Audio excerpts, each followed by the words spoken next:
Guys, unang ikakat ko yung ito, puwet. Tapos ngayon, hatiin ko yan ng ganyan. Good morning guys. Welcome back to Leticia's Kitchen. For today's vlog, magluluto ako ng steamed chicken. So ito guys yung chicken na i-steam ko. So ipapakita ko ngayon kung paano ko gagawin yung kanyang sauce na i-spread ko dyan sa chicken. So ito guys, ang gagamitin ko ay rice wine.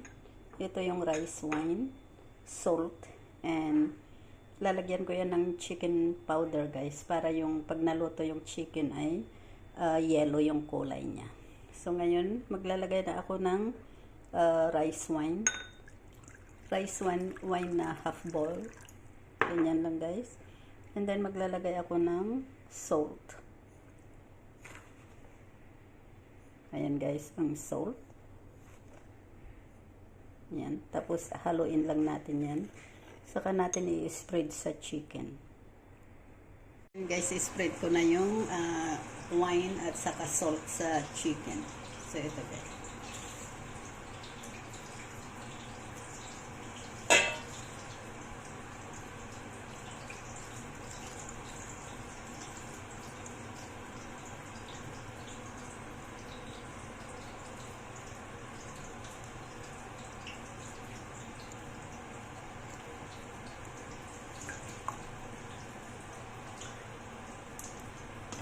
And then, bali, maraming beses natin ibalik-balik kasi para mag-spread yung salt at saka wine sa chicken. So, ganito guys ang masarap na luto ng chicken. Ayan, ilagay natin dyan. Tapos, i-ano ulit natin. Spread natin ulit.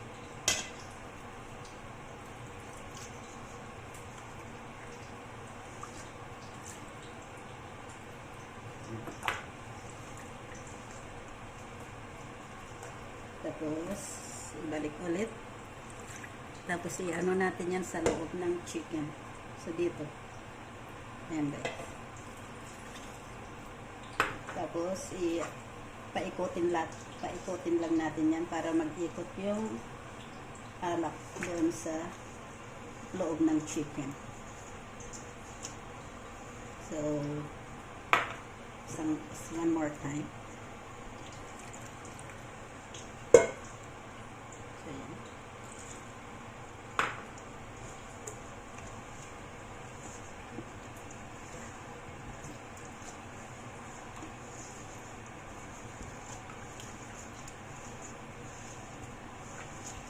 So, ayan na guys. Tapos, maglalagay ako ng curry powder para yung kulay ng chicken ay yellow. Just a little chicken powder, curry powder. Ganyan lang guys. Spread lang natin yan. Ayan, maging yellow siya.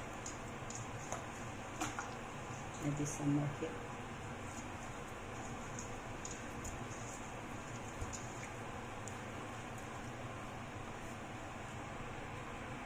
Ko na guys yung chicken. So dito ko yan i-steam. Ayan yung steamer. Diyan. And then ilalagay ko lang ito dyan sa steamer for 30 minutes. So tatakpan lang natin yan. Guys, unang ikakat ko yung ito, puwet. Tapos ngayon, hatiin ko yan ng ganyan.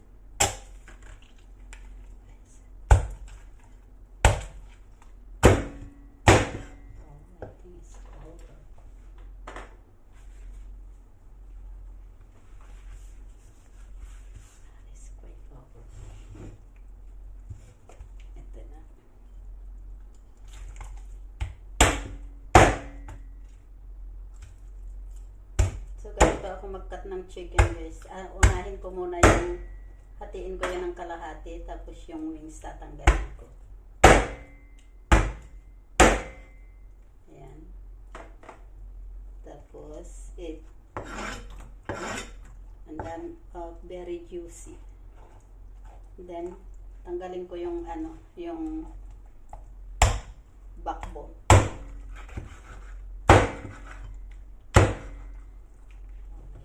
so juicy. And then,